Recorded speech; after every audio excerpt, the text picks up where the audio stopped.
Queria que você abrisse a sua Bíblia no livro do profeta Daniel, capítulo 1. Eu estou usando a Almeida, a Nova Almeida.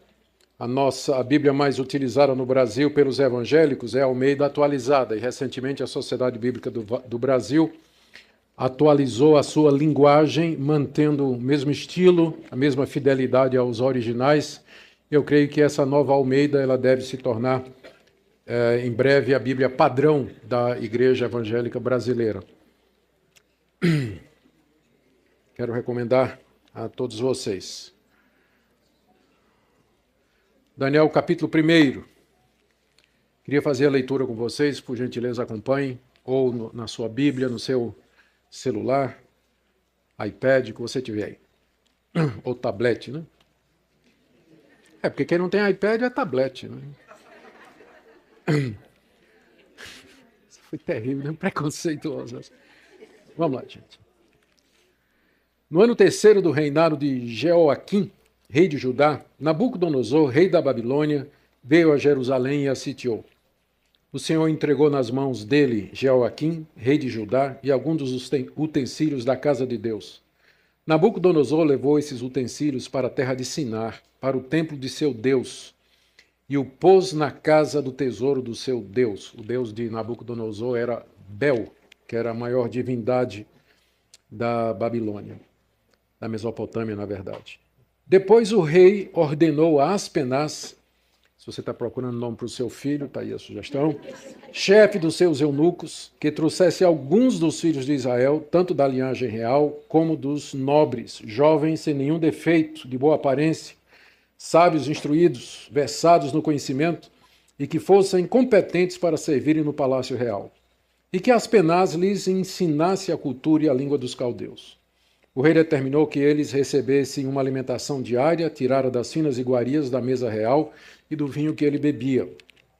Os jovens deveriam ser educados ao longo de 3 anos e, ao final desse período, passariam a servir o rei. Entre eles se achavam Daniel, Ananias, Misael e Azarias, que eram da tribo de Judá.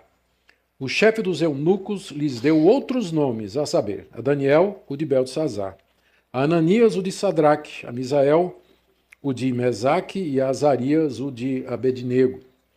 Daniel resolveu não se contaminar com as finas iguarias do rei, nem com o vinho que ele bebia. Por isso pediu ao chefe dos eunucos que lhe permitisse não se contaminar. E Deus concedeu a Daniel misericórdia e compreensão da parte do chefe dos eunucos. Porém, o chefe dos eunucos disse a Daniel: tenho medo do meu senhor, o rei, que determinou que vocês devem comer e beber. E se ele perceber que o rosto de vocês está mais abatido do que o rosto dos outros jovens da mesma idade, se isso viesse a acontecer, vocês poriam a minha cabeça em perigo diante do rei.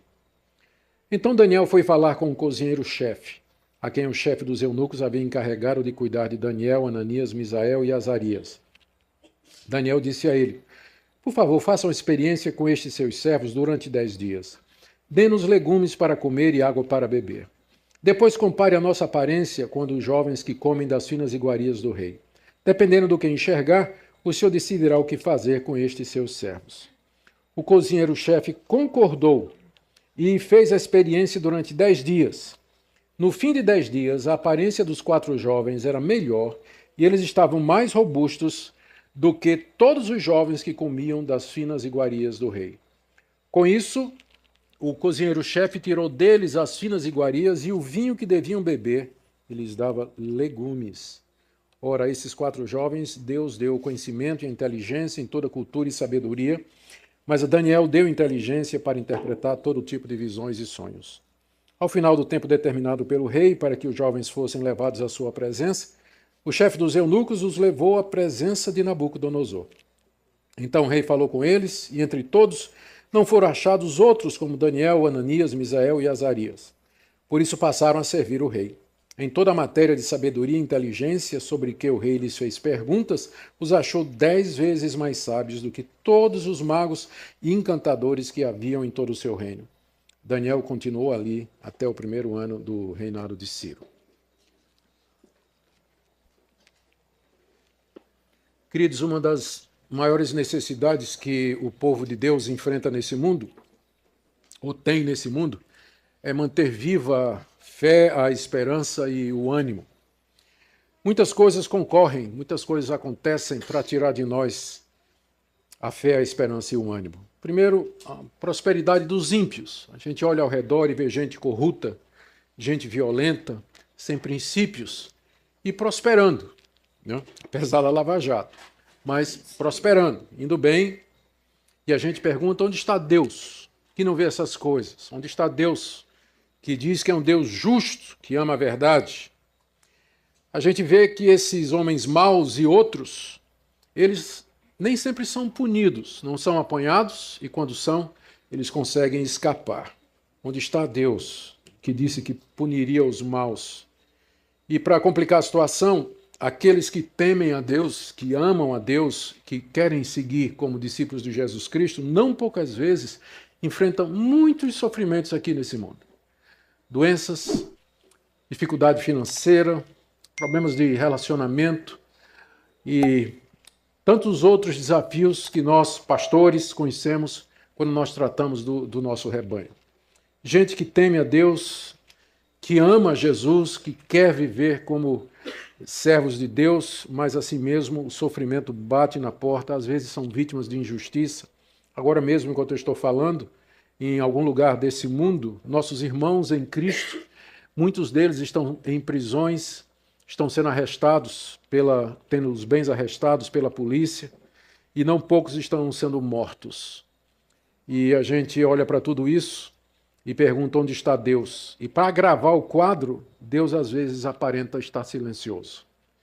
A gente ora, a gente pede, a gente suplica e não vê nenhuma resposta. As nossas orações parecem não tocar os céus e Deus parece não agir. Tudo continua como era antes, um dia após o outro. As coisas continuam do mesmo jeito, apesar do clamor do povo de Deus, apesar da aflição do nosso coração. Como resultado, não são poucos os cristãos, os jovens particularmente, que se tornam céticos, cínicos, incrédulos, indiferentes, duvidosos, desanimados, frios na fé. E em vez de influenciar o mundo como deveriam, eles acabam sendo influenciados. O livro de Daniel foi escrito exatamente para trazer esperança, confiança e fé ao povo de Deus num dos momentos mais críticos que esse povo enfrentou.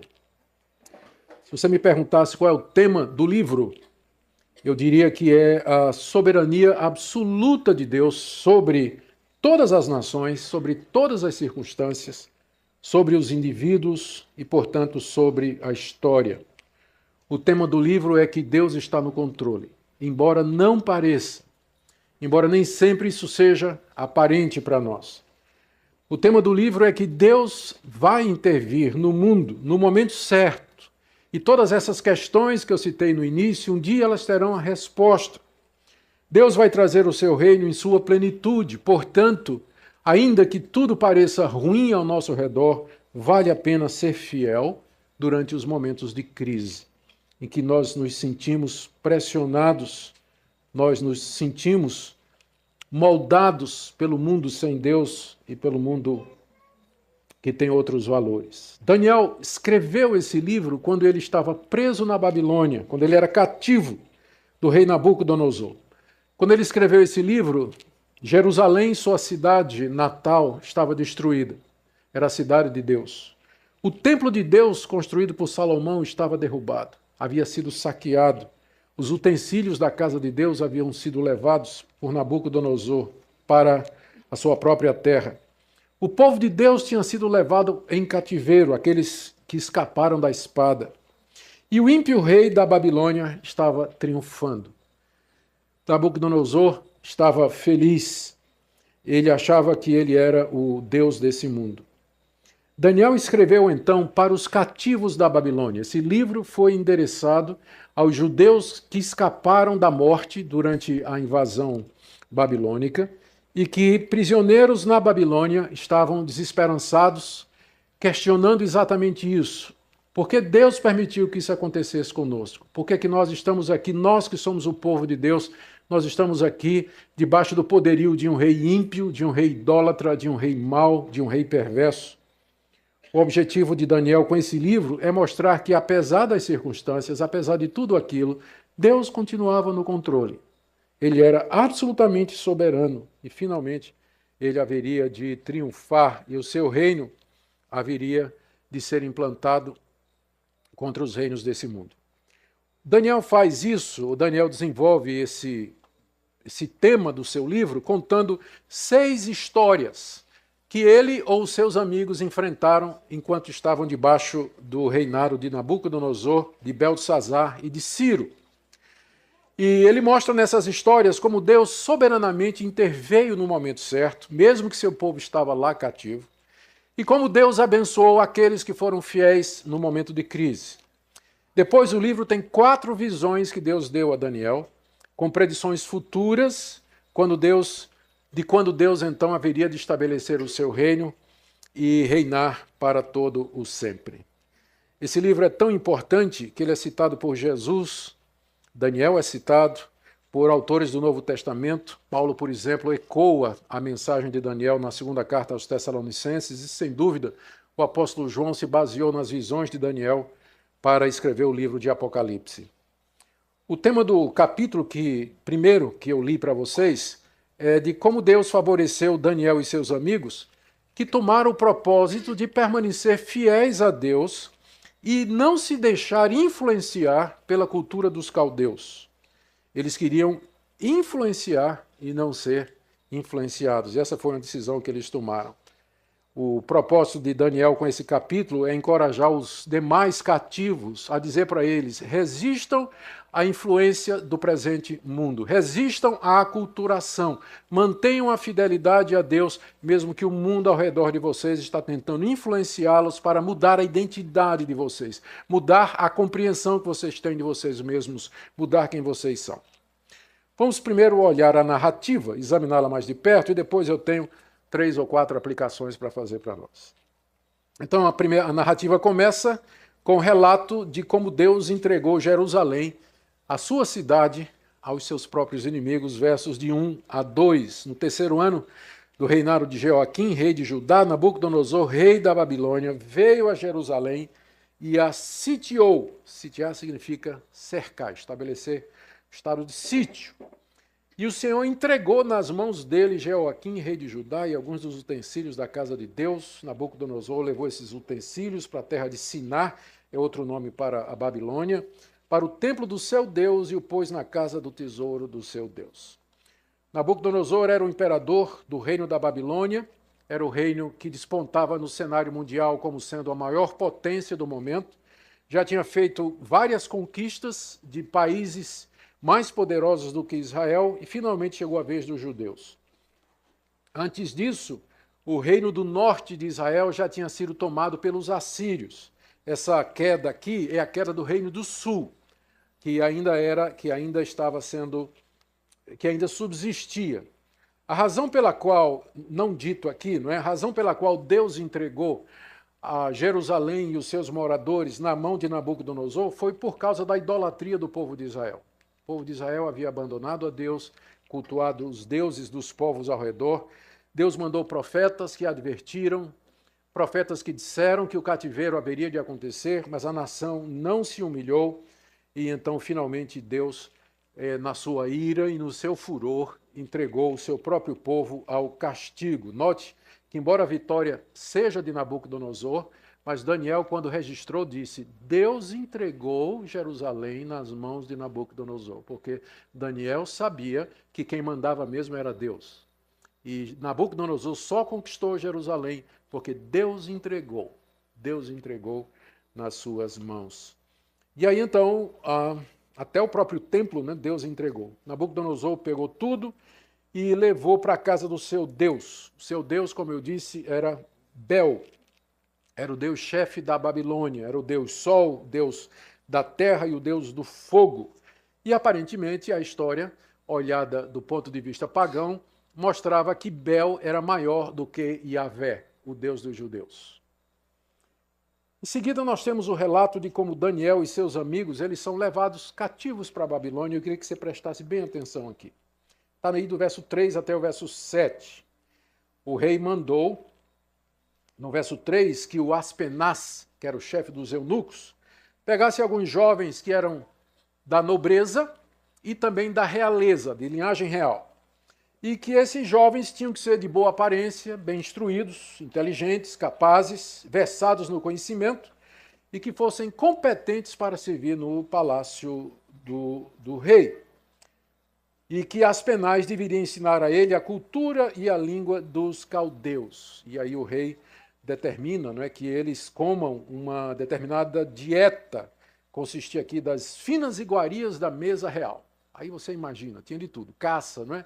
Todo tipo de animal, fruta, especiarias, o que você imaginar tinha lá. E também do vinho que o rei bebia. Então, aquela era para ser a dieta desses jovens que deveriam ser tomados dos cativos da Babilônia. Eles deveriam passar 3 anos sendo educados e, finalmente, então, eles poderiam servir diante do rei. Isso fazia parte da estratégia de conquista do Antigo Oriente. Quando você queria acabar com um povo, quando uma nação dominava outra e você queria acabar com aquela nação, com aquela etnia, você fazia essas coisas. Você tomava a nobreza e a realeza, os jovens, e os tornavam eunucos. Eunucos aqui não quer dizer necessariamente castrados, como as pessoas às vezes pensam. Os eunucos que seriam destinados a cuidar do harém do rei, esses invariavelmente eram castrados, porque ninguém bota uma raposa para cuidar de galinheiro, né? Ninguém faz isso. Então, naturalmente, teria que ser castrado. Mas os eunucos faziam muito mais do que simplesmente tomar conta do harém do rei.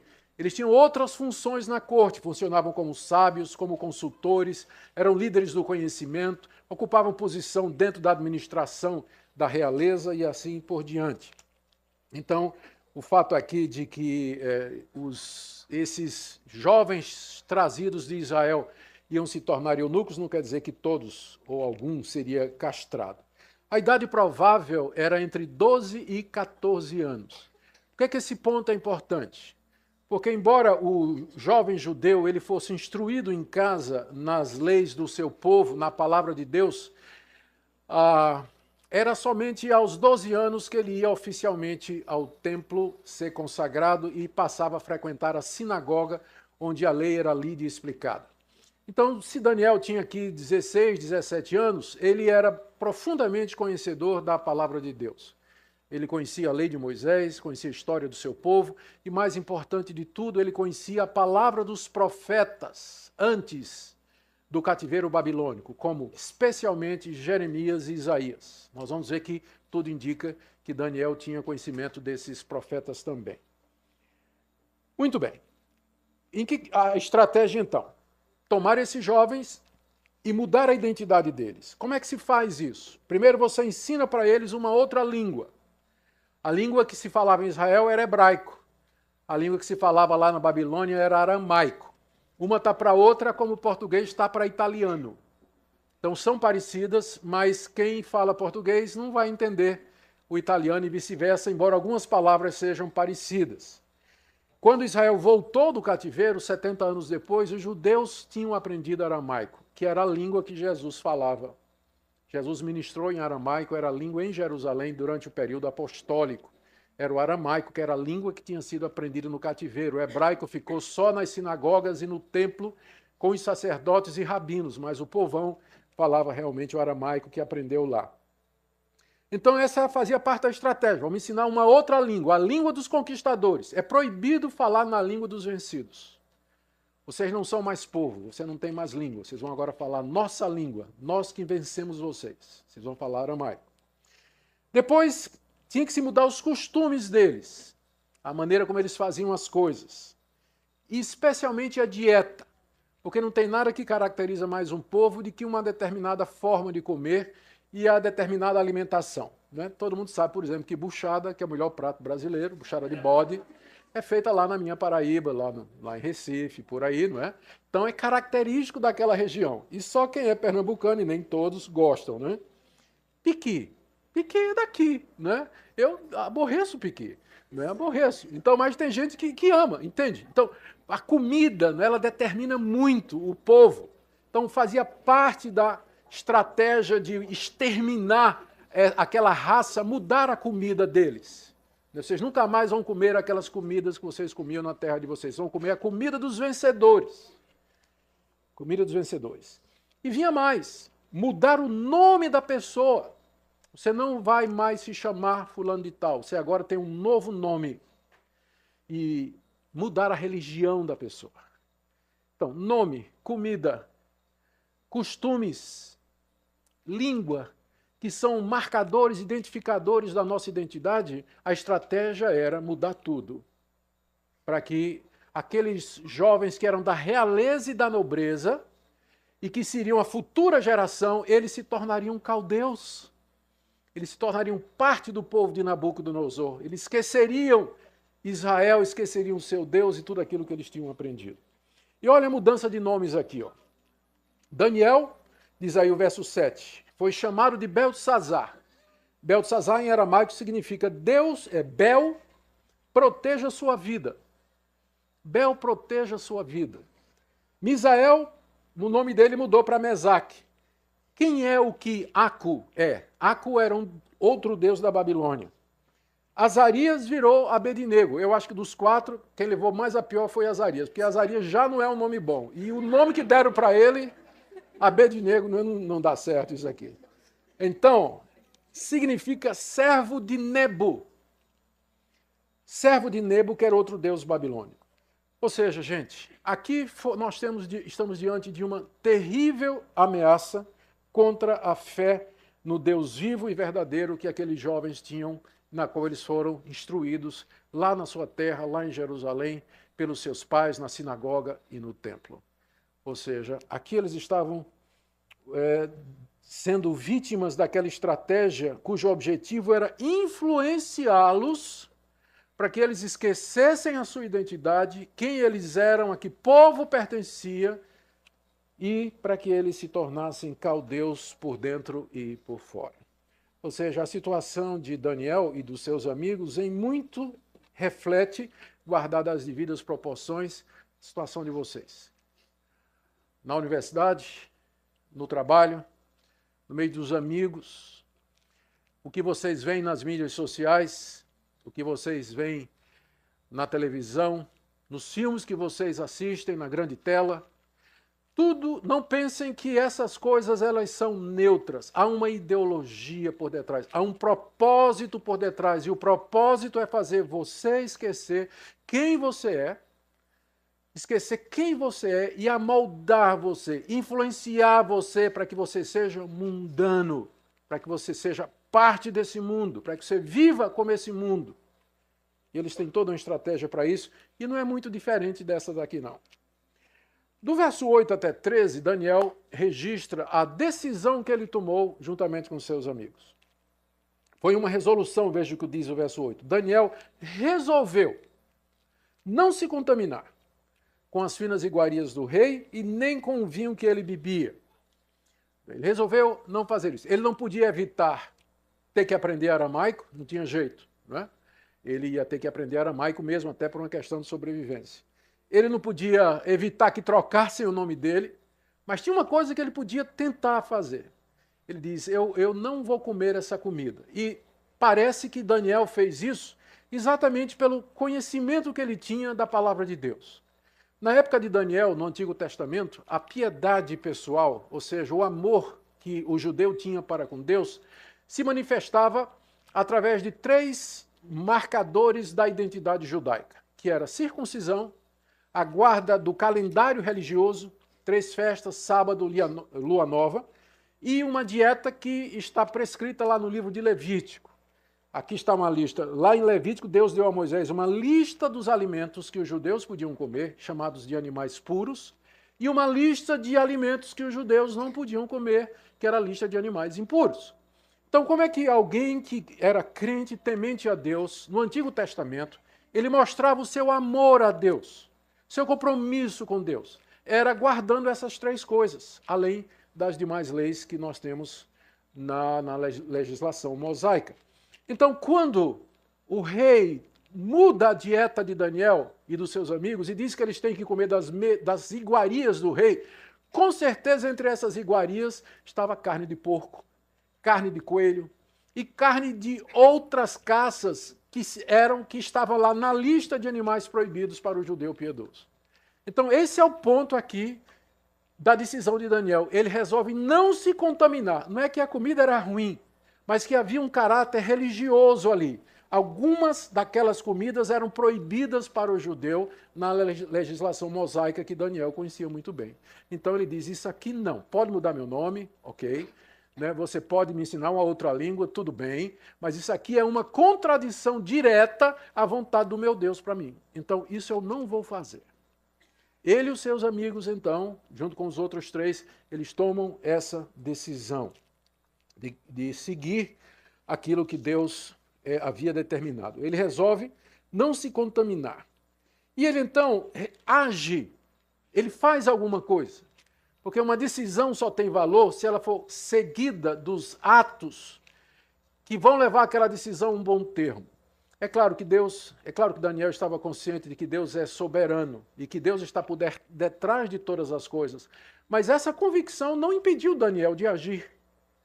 E aqui eu aproveito para esclarecer um mal-entendido. Muita gente tem dificuldade em lidar com a soberania de Deus, que Deus está por detrás de tudo, que Deus decreta as coisas e governa o mundo de acordo com sua vontade, porque essas pessoas têm medo de que isso vai tirar a responsabilidade delas e a vontade de agir.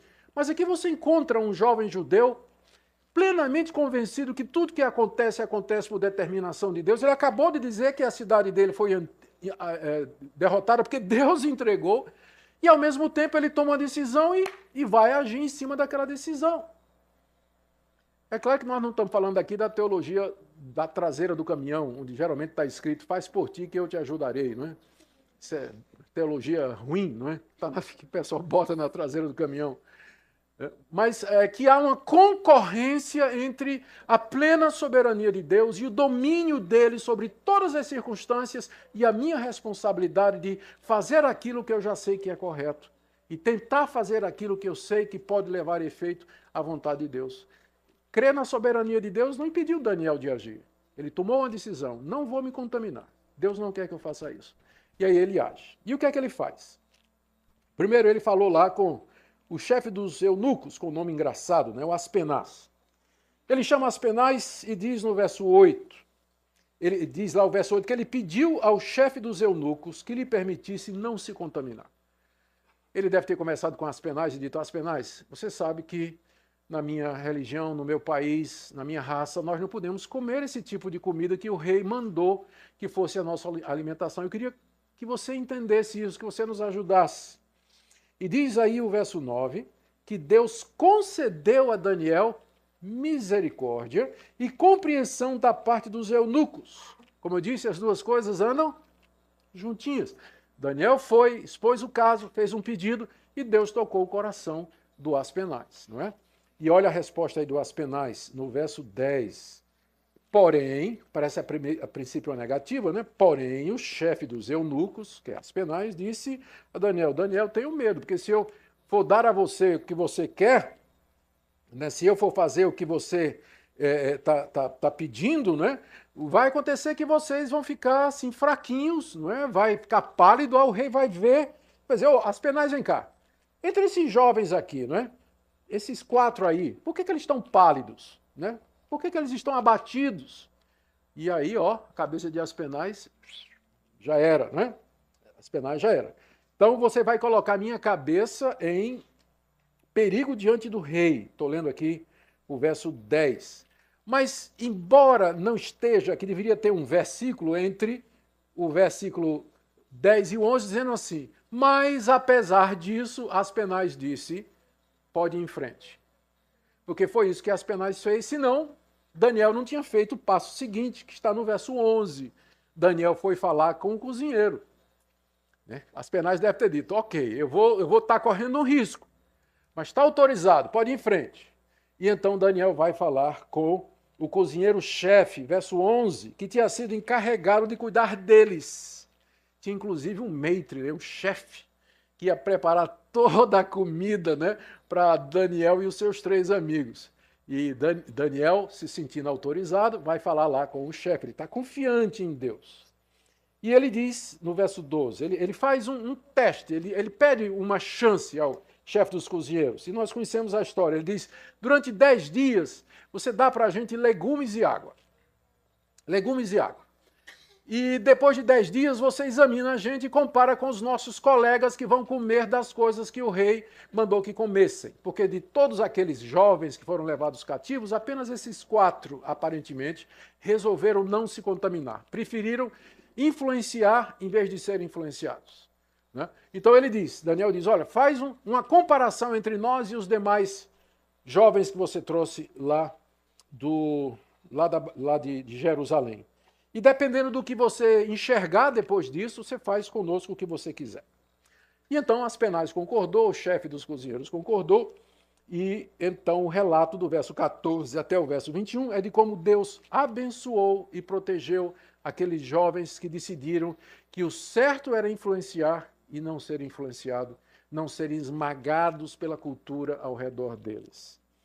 Rapidamente, então, nós já vimos como Deus estava abençoando a decisão de Daniel. No verso 9, nós já vimos como Deus inclinou o coração de Aspenaz. No verso 14, ele inclina o coração do cozinheiro-chefe. E aqui, no verso 15 a 16, nós lemos de como Deus abençoou Daniel no seu propósito. No verso 14, o cozinheiro-chefe concordou, fez a experiência durante 10 dias, e no final de 10 dias, a aparência dos 4 jovens era melhor, e eles estavam mais robustos do que todos os jovens que comiam das finas iguarias do rei. Então, quem disse que sua mãe estava errada quando ela mandava comer os vegetais? Né? Coma verdura, meu filho, né? Coma tomatinho, cenoura. Então, mamãe estava absolutamente correta, né? Deu certo, funcionou. Funcionou. E com isso, diz aí o texto, no final do verso 14, que o cozinheiro-chefe viu que, na verdade, eles estavam mais coradinhos, mais robustos, mais dispostos. Né? Ele, então, tirou, por conta própria, tirou aquela parte da comida do rei, conforme o Daniel e os seus amigos queriam. Diz aí o verso 16, o cozinheiro-chefe tirou deles aquela porção que o rei havia mandado que fizesse. Mas não parou aí. O verso 17 fala de como Deus dotou aqueles jovens com dons extraordinários. A esses 4 jovens, Deus deu conhecimento, inteligência, em toda cultura e sabedoria. Deus os abençoou. E aqui não se trata de um processo natural. Aqui já indica uma ação sobrenatural de Deus. Deus os habilita e capacita extraordinariamente a entender, compreender, absorver, no sentido de não se moldar, mas compreender a cultura judaica, caldaica, e ser crítica dela. Mas a Daniel, final do verso 17, Deus deu inteligência para interpretar todo tipo de visões e sonhos. E nós não vamos ver o livro de Daniel todo, mas quem conhece o livro de Daniel vai ver que mais adiante Daniel vai ser um instrumento de Deus para interpretar sonhos e segredos e mistérios e revelá-los de como Deus haveria de agir na história da redenção. Inclusive esse padrão, mistério, revelação, que faz parte do ministério de Daniel, é o que mais tarde vai inspirar o ministério dos apóstolos. Vocês lembram que os apóstolos, quando escrevem, eles costumam dizer, eis que vos digo um mistério. Paulo faz isso pelo menos 4 vezes, eis que vos digo um mistério. Então, da mesma forma que Daniel era o intérprete dos mistérios e dos sonhos, no Novo Testamento, são os apóstolos que são os intérpretes dos mistérios de Deus e os registraram no Novo Testamento para nós, porque Deus não tem nenhum mistério a respeito da história da redenção que ele não tenha revelado através dos seus profetas e apóstolos. São mistérios já revelados, mas o protótipo é Daniel, dessa equação, mistério-revelação. Recebeu esse dom da parte de Deus. E não só isso. Diz aí do verso 18 a 19 que Deus fez com que eles se sobressaíssem aos demais jovens. Isso, decisão do rei, verso 18, eles comparecem à presença de Nabucodonosor, o rei fala com eles, conversa com eles, entrevista, faz todo tipo de pergunta e não achou entre os outros jovens judeus ninguém como Daniel, Ananias, Misael e Azarias. Só um detalhe, você note que embora os nomes tenham sido mudados, né? Daniel insiste em manter o nome deles, né? Ele está escrevendo para o povo dele. Então vocês podem me chamar do que quiser, mas eu me chamo do que eu quero. Eu sei o meu nome e a minha identidade. Vocês podem me chamar do que vocês quiserem. Vê como ele mantém ainda aqui os nomes hebraicos. E aí então o rei escolheu aqueles 4 jovens e disse, vocês agora vão servir como eunucos diante de mim. E não teve ninguém mais sábio do que todos eles, diz aí o verso 20. E verso 21 diz que Daniel continuou ali até o 1º ano do reinado de Ciro. Nós estamos falando aqui de pelo menos 50 e poucos anos, 60 anos. Daniel ficou. Ele acompanhou Nabucodonosor. Nabucodonosor morreu. O filho dele, o neto, ninguém tem certeza sobre isso, chamado Beltesazar, ocupou o trono. Daniel também serviu durante o tempo de Beltesazar. Depois veio Ciro e Daniel também serviu durante o período de Ciro. Ciro foi o governante que mandou Israel voltar para a Terra Prometida. 70 anos de cativeiro, Daniel serviu ali, influenciando sem ser influenciado. Só um detalhezinho, vocês todos conhecem a história dos reis magos que vieram do Oriente. Já leram? De onde é que vocês acham que eles vieram? E como é que vocês acham que eles sabiam do nascimento do Messias? Exatamente essa tradição que Daniel começou lá na Babilônia. E em vez de absorver a religião dos caldeus, ele plantou a semente do judaísmo, do messianismo, da chegada do Messias. E os caldeus, né, que são os sábios, eram as pessoas de inteligência, né, dos reis daquela época, eles preservaram aquilo que Daniel havia ensinado durante 60 anos, de maneira que quando a estrela apareceu, os sábios caldeus disseram, nós já vimos, isso é um déjà vu, alguém já ensinou alguém já falou de uma estrela no Oriente, diferente de tudo mais, que marcaria o nascimento do Messias. E aí eles vieram lá do Oriente a Belém, atrás, e perguntando, onde está o Messias? Onde está aquele que é nascido rei de Israel? De onde é que eles aprenderam isso? Eles vieram lá do coração da antiga Babilônia, lá da Pérsia, que era, a essa altura já estava debaixo do domínio dos romanos também. Muito bem, gente, que história, né? Maravilhosa. Vamos ver se nós podemos tirar algumas lições para nós aqui, antes de nós encerrarmos. O que Daniel queria ensinar ao seu povo, a quem ele escreveu? E, portanto, também a pergunta é, o que é que Deus deseja nos ensinar através de Daniel, a quem ele inspirou para escrever essa história? Primeiro, que Deus está no controle de todas as circunstâncias. Ele controla a história, controla os seus eventos, mesmo quando tudo parece perdido, Deus está dirigindo a história de acordo com o plano que ele estabeleceu. Se você não crer nisso, você sempre será influenciado. Você nunca vai influenciar. Porque para você tomar uma posição para não ser influenciado, você precisa ter uma base, você precisa ter um fundamento. E esse fundamento é Deus e suas promessas. É Deus e quem Ele é. Porque se você não tiver firme esse fundamento, você vai ser levado com a multidão. Você vai ser arrastado pela pressão dos caldeus sobre você. Você vai perder sua identidade, você vai perder seu nome, você vai perder a sua religião, você vai perder os seus costumes, você vai perder tudo isso. Você vai se tornar uma outra pessoa. Deus guia as circunstâncias, sim. E Ele favorece aqueles que resolvem não ser influenciados e influenciar. Ele inclina os corações até dos inimigos de Aspenaz, do cozinheiro-chefe, certamente de Nabucodonosor também, para que pudesse aceitar aqueles 4 jovens na própria corte. Deus está no controle, Ele age miraculosamente. Ele pode fazer isso de maneira não sobrenatural, porque às vezes as pessoas dizem assim, se não tiver sobrenatural, Deus não está lá. Que conversa! Veja como Deus está por detrás aqui, Ele está tecendo essa história, usando o sistema de causa e efeito. Foi lá, pediu, recebeu, bateu, a porta abriu. Então Deus não age só no sobrenatural, Ele age no dia a dia, no cotidiano, nas decisões que você toma, em respostas às orações que não parece ser coisa sobrenatural. Mas também é Ele que faz legumes funcionarem. Né? Tem algo miraculoso aqui, 10 anos de legume e água, não dava para fazer esse resultado não. É humanamente impossível, né? Então ele age, né? Inclinando os corações e fazendo esse tipo de coisa. Então, se você não crer nisso, que Deus é soberano, então dificilmente você vai ser alguém que influencia, mas você vai ser um influenciado. Segunda coisa que eu entendo que Daniel quer ensinar aqui aos seus patrícios que estavam lá na Babilônia, escravos, né, submissos, é que Deus recompensa aqueles que permanecem fiéis a Ele, mesmo em meio a esse mundo mau, aqueles que não se deixaram influenciar.